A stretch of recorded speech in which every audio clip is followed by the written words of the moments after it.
Hello, we've got your stories for the fourth week of March 2021. In the first one, the Renault Group will team up with waste disposal and recycling specialist Veolia and the chemical group Solvay to create secure and sustainable access to strategic battery raw materials, including cobalt, nickel, and lithium.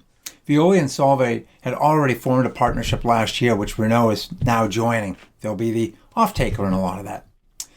In other news, Audi's CEO says it has stopped all new investments in development of internal combustion engines.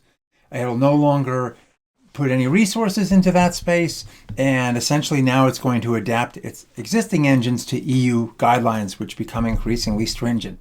No date has been placed on when the last internal combustion engine will roll out of their factories, and certain areas of the world won't be fully capable of adopting EVs because of charging infrastructure issues. So they'll be building those cars for a while yet. About a week ago, a Mercedes board member responsible for development said much the same thing. They're throwing in the towel on new combustion engine developments as well. In Texas, dozens of wind farms have apparently lost billions of dollars from last month's weather event, owing to contract structures, P99 hedging contracts that obligated the wind farms to supply fixed amounts of energy irrespective of the amounts they generated. If they couldn't deliver at price X, they had to buy on the spot market, ultimately at a price about 400 times the average price that had prevailed in January and February. So they're in a world of hurt, and some of those assets are pretty clearly going to change hands following some financial restructuring.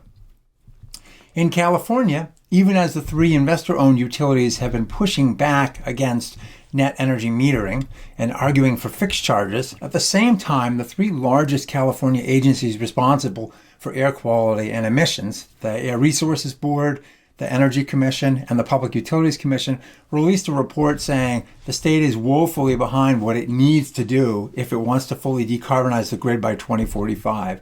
In fact, they say the state will need to triple the pace of solar and wind installations. Estimated batteries are going to have to jump from zero point 0.2 gigawatts to an estimated almost 49 gigawatts. Utility scale solar will need to jump almost fivefold from 12.5 gigs to 69.4, and rooftop solar would need to soar 3.5 times from 8 gigs to about 28 gigawatts. Meanwhile, the utilities are pushing in the other direction. So ultimately, something's got to give here. They're kind of stuck between a hot roof and a hard place, and you can expect there will be some kind of workaround or settlement being developed, and there's going to be a lot of political passion on this one.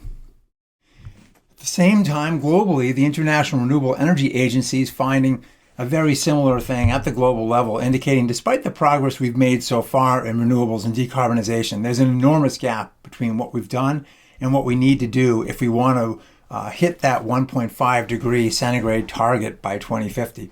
Planned investment in clean energy has to increase by about 30% to an estimated $131 trillion by 2050 in order to avert catastrophic climate change. So a pretty heavy lift in front of us.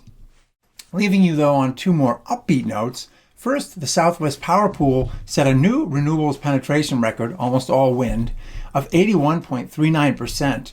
on March 14th, breaking a record set less than a week earlier, causing wholesale power prices to plummet.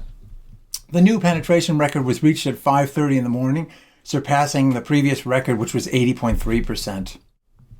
And then last, VW's Power Day. I don't know if any of you saw that 2-hour video.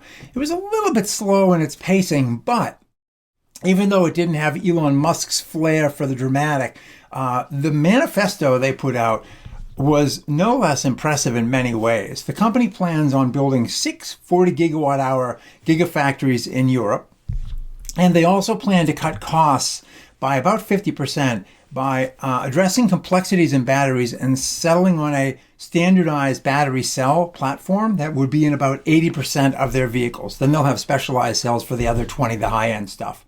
So the costs are expected to be reduced by about, as I said, 50%, with a movement towards cheaper lithium iron phosphate cells.